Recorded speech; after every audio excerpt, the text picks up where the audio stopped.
This is me, it's Queen No Haru, and I'm coming to you today with another exciting edition of Ask An Aquarius. Okay, if you haven't already, please hit the red button and smack the bell. Okay, so I wanted to talk to you guys about something that is really pretty deep. I got a letter from a woman, okay, and the woman was telling me that she's in a relationship with another woman, and the other woman would like to have a threesome. The woman that she's in a relationship with is an Aquarius. The writer of the letter is an Aries.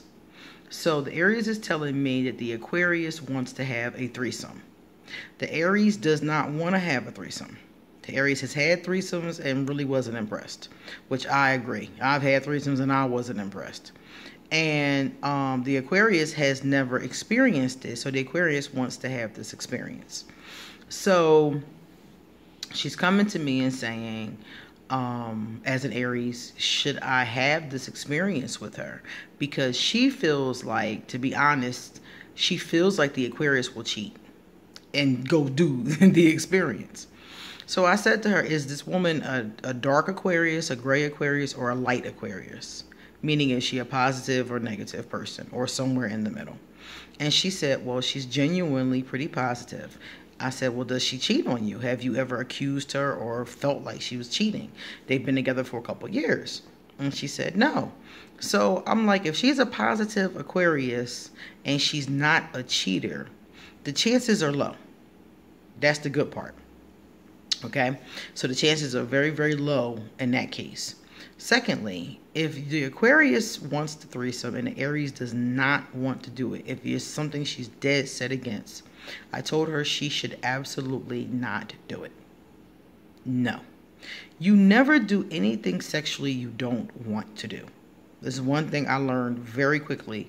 You do not do things you don't want to do. If it makes you uncomfortable for any reason and your lover keeps on pushing, you have to keep on telling them no, no, no. I just ignore them. They keep asking me. I just don't even respond after a while. The bottom line is that don't do anything that you don't want to do. And the Aquarius needs to respect the fact that you don't want to do it. And if the Aquarius loves you and wants to stay in this relationship and is serious about the commitment, then the Aquarius will not cheat. That's the bottom line. If the Aquarius cheats and goes off and has this, experience, it's because the Aquarius is not taking the relationship seriously and has decided that it's okay to step out. It's okay. Oh, I just want to have this experience, so it's okay. I'm not really doing anything wrong, That's the kind of energy they'll give it. But it doesn't sound like you're dealing with that. It sounds like you're dealing with the kind of Aquarius who's going to keep on trying to persuade you, which is more likely what we'll do. It looks like she's going to keep, because you said she's asked you several times in different ways. That's usually what we do. We try to persuade you into doing what we want you to do. So if her argument is persuasive and you change your mind, that's fine. But if you don't want to do it, I would just tell her, I'm not feeling it. I don't want to do it. No, no, and I don't want to talk about it no more. No, I don't want to do this. And if the Aquarius dips off because of that, then you let her ass go. Let her go do what she got to do.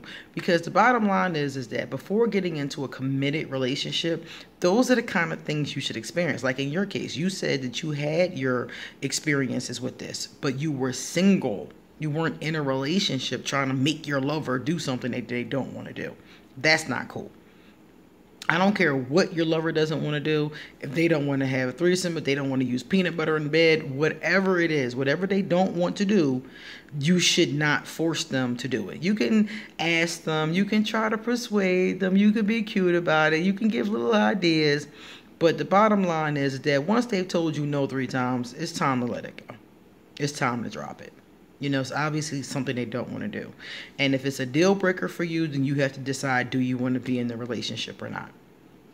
But as far as you're concerned, Aries, I would not do this, and I would let her know I was not interested. And if she went ahead and did it anyway on her own, then that's a relationship I wouldn't stay in. I don't think that she will, like I said before, because she doesn't show any of those traits, any of those signs. But you never know what's going through someone's head. So I would have that conversation with her.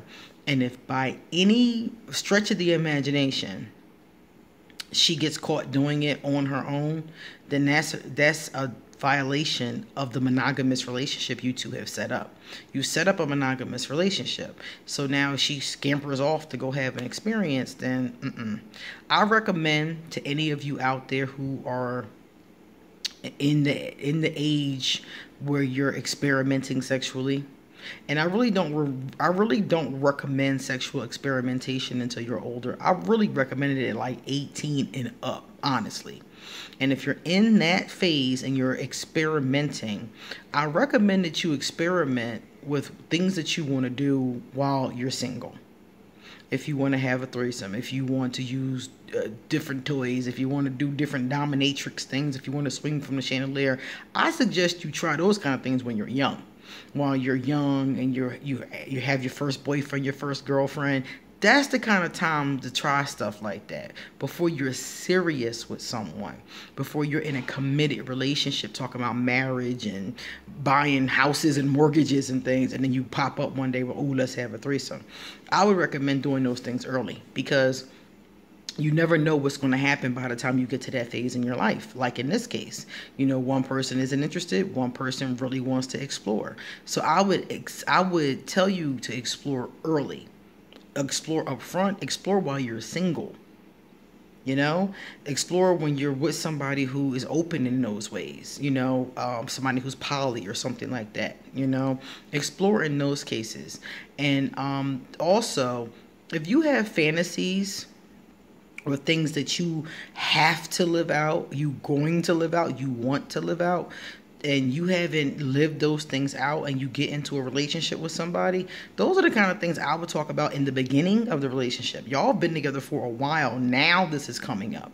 So I would have talked about that in the beginning. She said that she always wanted to do this. She should have told you about this in the beginning, not wait a couple years and then bring it up.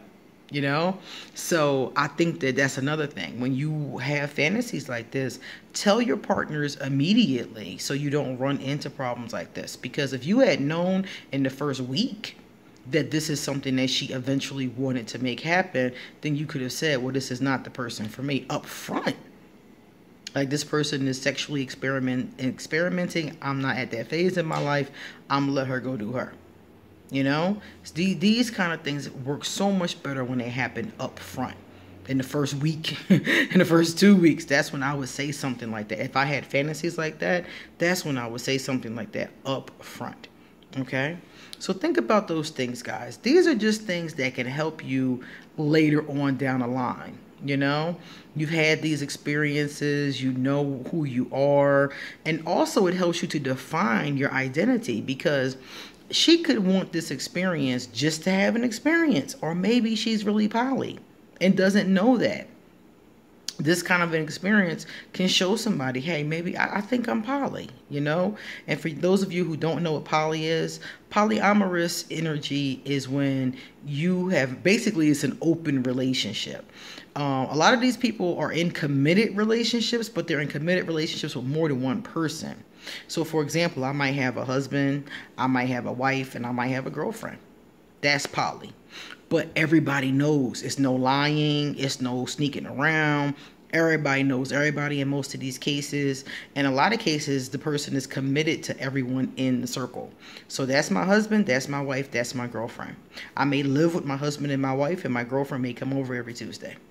And everybody knows everybody. Everything is all good, Everything is on the up and up. We might all have sex. We might not all have sex. It's on the up and up. Some people are into that particular lifestyle. This woman, this Aquarius are known to enjoy alternative sexual and emotional, mental, physical relationships. We're into that kind of thing. We can do alternative relationships. Poly doesn't work for me, but I do know a lot of poly Aquarius. So I don't know, I know a lot of monogamous Aquarius too. So it just depends, I know bi Aquarius. I know Aquarius of all kinds. I know Aquarius in long distance relationships. I know Aquarius in all types of different relationships, because we're open to different relationships.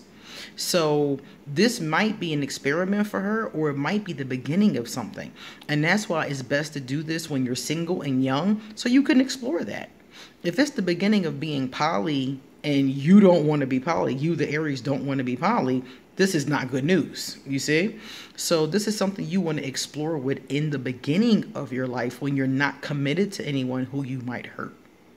Now you two have to go back and forth with this and deal with it. And it's very much after the fact. So I hope everything works out for you. Let me know what happens. Take care.